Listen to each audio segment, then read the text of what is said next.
Have you ever noticed that some people only remember your name when they need something? Not when you're tired, not when you're struggling, only when they want help. Maybe you've been that person, the one who cancels plans, the one who stays up late, the one who says, "It's fine," even when it isn't. If that sounds familiar, this story is for you, because sometimes the hardest lesson in life doesn't come from enemies. It comes from being too good to people who never learn to give back. In a quiet American town bordered by long stretches of farmland and weathered old houses, there lived a man named Evan Brooks. Evan was known by everyone, not because he was rich, not because he was powerful, but because he was always available. If a neighbor's car wouldn't start, they called Evan.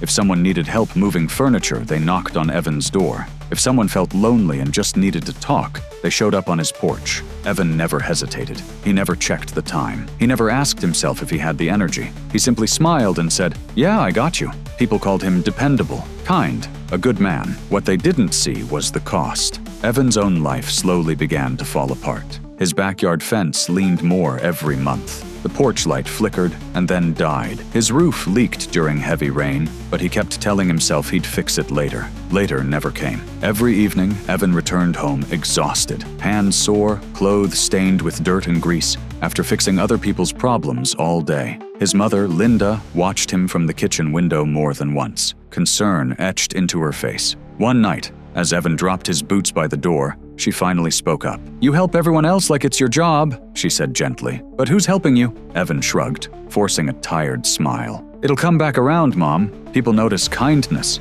He truly believed that. But kindness, when given without limits, doesn't always come back. Sometimes it just keeps taking. And Evan was about to learn that lesson the hard way. On a night when the sky turned dark, the wind picked up, and one choice would cost him more than he expected. But the storm that hit that evening didn't just destroy property. It exposed a painful truth Evan could no longer ignore.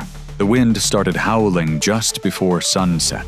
Evan noticed it while tightening a loose bolt on a neighbor's porch railing. The air felt heavy, the kind that presses against your chest before a storm. Dark clouds rolled in fast, swallowing the blue sky in thick gray layers. People all over town began scrambling, dragging lawn furniture inside, tying down trash cans, closing garage doors. Evan wiped his hands on his jeans and glanced toward his own street. From where he stood, he could already picture it. His patio chairs still outside, the cracked flower pots, the wooden boxes he'd meant to move days ago. He should have gone home, but then a voice called out, "Evan, hey man!" It was Kyle, one of his closest friends, jogging across the yard. Kyle looked panicked. "I messed up," Kyle said, breathless. "All my tools are still out back. If this storm hits, they're done. Can you help me real quick?" Evan hesitated for half a second. Just one. He thought about his own place, about his mom probably closing the windows alone, about how fast the wind was picking up. But habit kicked in before logic.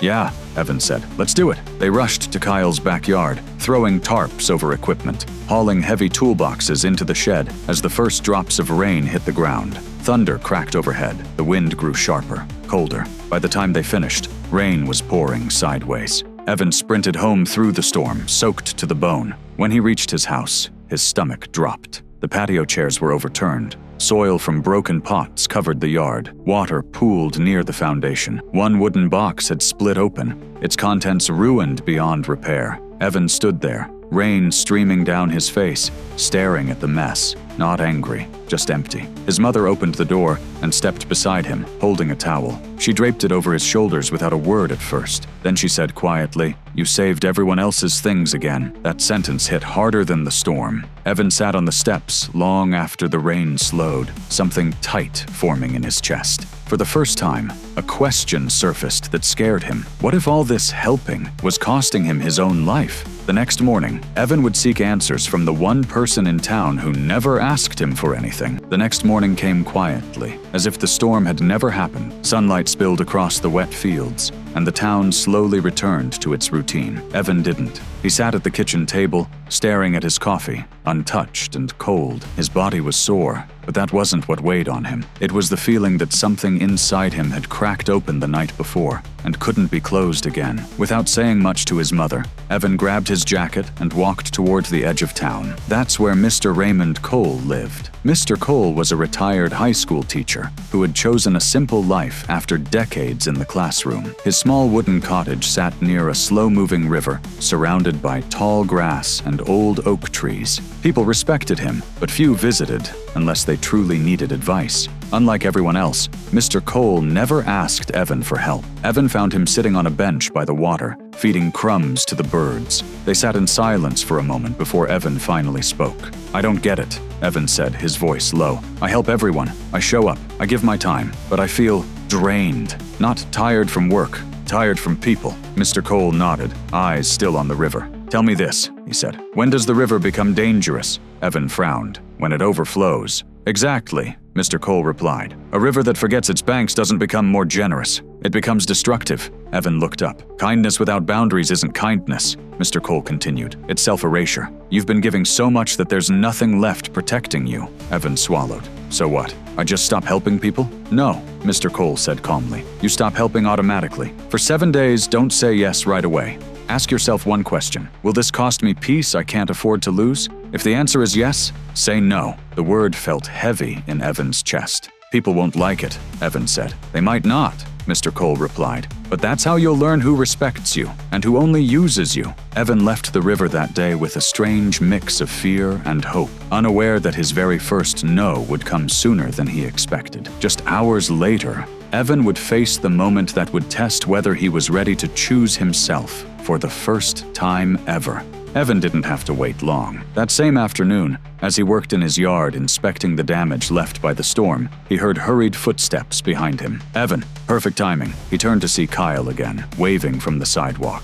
Kyle looked stressed, the way he always did right before asking for a favor. "I need help moving a heavy crate," Kyle said. "Just for a few minutes. You're the only one I can count on." Evan's heart sank. His hands tightened around the broken fence panel he'd been meaning to fix for months. This was it, the moment Mr. Cole warned him about. Old Evan would have dropped everything. Instead, Evan inhaled slowly. "I can't today," he said carefully. "I need to take care of my own place." Kyle stared at him like he'd spoken another language. "Wait, you're serious?" Kyle said. "You always help." "I know," Evan replied, "but not today." The silence that followed was uncomfortable. Kyle forced a laugh, clearly annoyed. "Wow," he said. "Didn't expect that." Then he walked away. Evan stood there, guilt twisting in his chest. His instinct screamed that he'd done something wrong, but he stayed where he was. He picked up his tools. He fixed the fence. By sunset, the broken panel stood straight again. For the first time in months, Evan looked at something in his life and thought, "I did this for me." The next day brought more tests. 2 neighbors stopped by for small favors,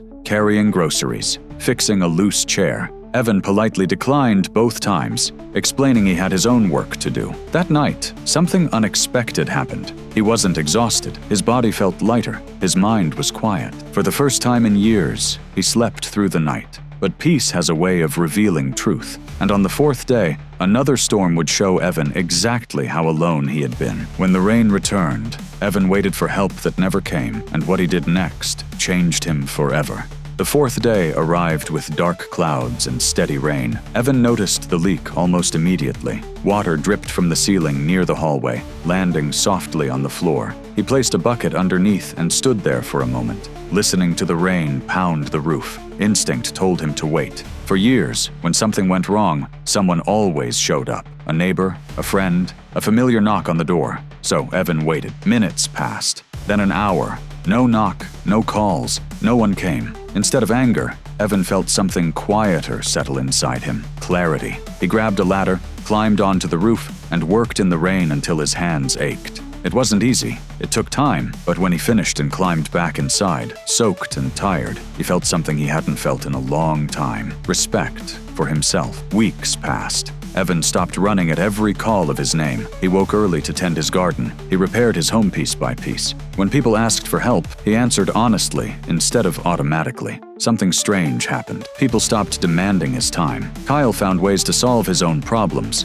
Neighbors stopped treating Evan like a free service. And those who still cared learned to ask, with respect. One afternoon, Mr. Cole visited. He looked around the yard, the strong fence, the healthy plants. "So," he said softly, "did everything fall apart when you stopped saying yes?" Evan smiled. "No, it finally came together." Mr. Cole nodded. "That's the lesson. No doesn't make you selfish. It makes you whole." Evan looked around his home, his life, and understood. Kindness matters, but boundaries are what make kindness survive.